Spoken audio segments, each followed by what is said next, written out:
변호인단에서 법적인 문제 포함한 몇 가지 핵심만 좀 짚어서 말씀을 드리겠습니다. 지금 저희 본 교회가 이 저항하고 투쟁하는 것의 사실 본질은 보상 금액의 문제라기보다는 불법과 불의에 대한 저항입니다. 우리가 지금 이루어지는 교회에 대한 재개발이 불법이고 사기이고 불의한 행동이라고 말하는 근거는 법적으로 있습니다. 2008년도 4월에 이미 이 장이 뉴타운에 대해서 재정비 촉진 계획 상세한 내용이 적힌 도면 이것들이 고시가 되었습니다.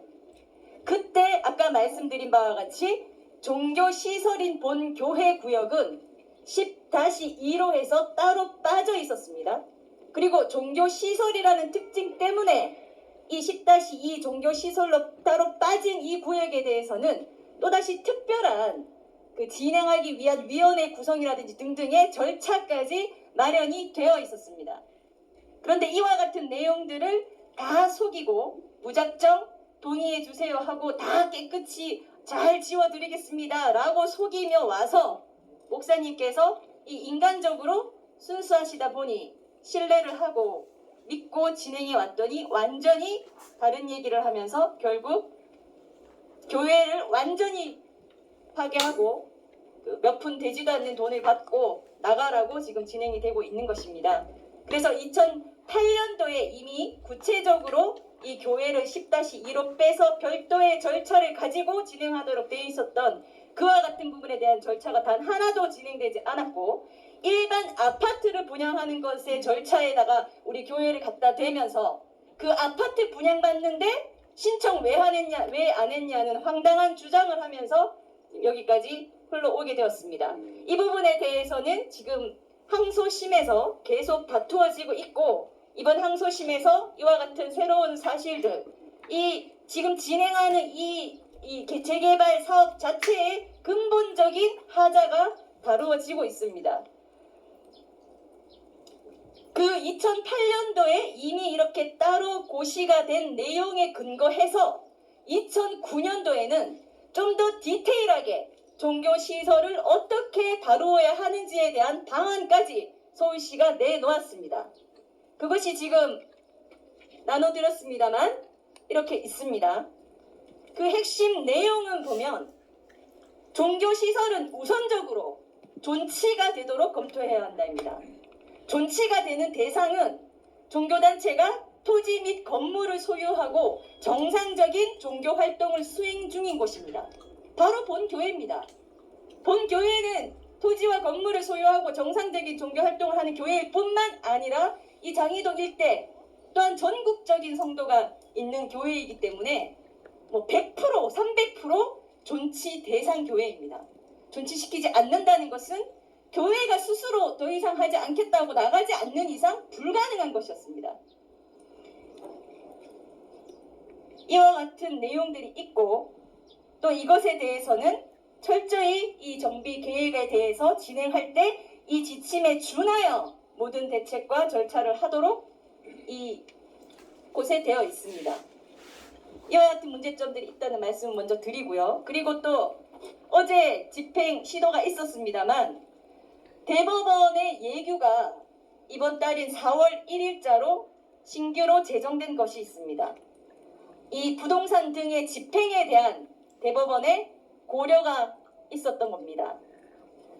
집행관이 집행을 할 경우에는 인도 집행을 하기 위해 필요한 모든 사항을 사전에 현장 조사를 하여야 한다라고 의무를 주고 있고요.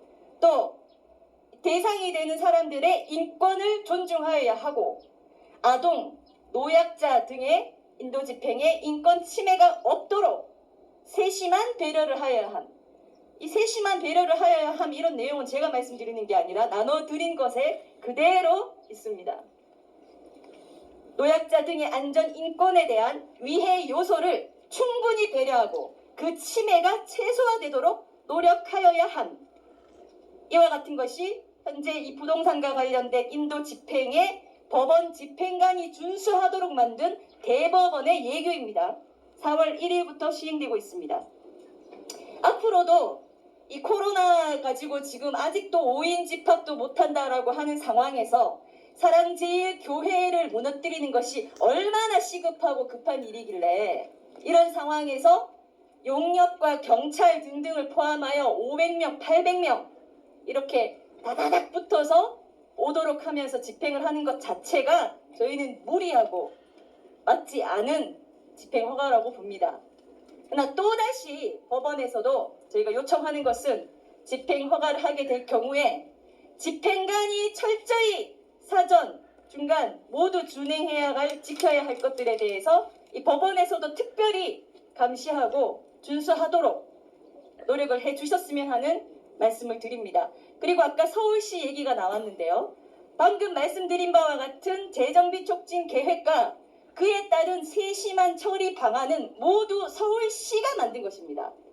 따라서 지금 서울시장이 누구이건간 상관없이 저희는 현직 서울시장에게 이와 같이 뻔히 서울시에서도 종교의 자유를 존중하고 종교 시설을 존중하는 의미에서 세심한 처리 방안까지 마련한 것에 대해 정반대로 가고 있는 이와 같은 장이 19형 재개발 조합의 행태에 대해서는 저희가 강력히 호소를 하고 문건을 접수하여 전면 재검토하시고 감시하여 줄 것을 촉구할 계획입니다. 마지막으로 말씀을 드리면 아까 목사님께서 말씀하신 것처럼 교회는 일반 영업 상가 시설이 아닙니다. 사적 재산도 아닙니다. 특히 지금 사랑제일교회나 전광훈 목사님은 아시는 바와 같이 전국적 관심을 받고 있습니다. 그런 이유로 지금 모든 우리 교회의 내용들과 이런 것들을 알고 있는 전국의 모든 교회, 모든 목회자님들, 그리고 모든 성도님들께도 저희 뜻을 한번 호소드리고자 합니다. 본 교회가 이런 터무니없는 교회를 철저히 무시하고 사기를 쳐서 불법으로라도 내쫓으면 그만이라고 생각하는 이 근본적인 인식의 문제, 이 교회에 대한 모욕적인 행태에 대해서는 똑같이 공감을 하셔야 합니다. 왜냐하면 본 교회가 목숨 걸고 이와 같은 불법과 불의와 교회를 철저히 무시하는 하나님을 모욕하는 이런 행태를 용납하지 않고 목숨 걸고 저항하는 이유는 전국에서 보고 있기 때문입니다. 만약 한계총 대표회장을 하신 전광훈 목사님이 계신 이 사랑제일교회, 문재인 정부와 대표적으로 맞서 저항하는 본 교회가 이와 같이 터무니없는 것으로 파괴되고 철거되는 것이 성공하게 된다면 앞으로 어떤 재개발하고도 이길 수 있는 교회는 대한민국에 없을 거라고 봅니다. 이 선례가 굉장히 중요한 것입니다. 이미 모든 사람들이 관심 갖고 있기 때문에 더더욱 우리는 절대 불법한 것이 선례로 남지 않게 해야 한다는 그 상징성 의미에서도 모든 성도들이 목숨 걸고 저항하고 있습니다.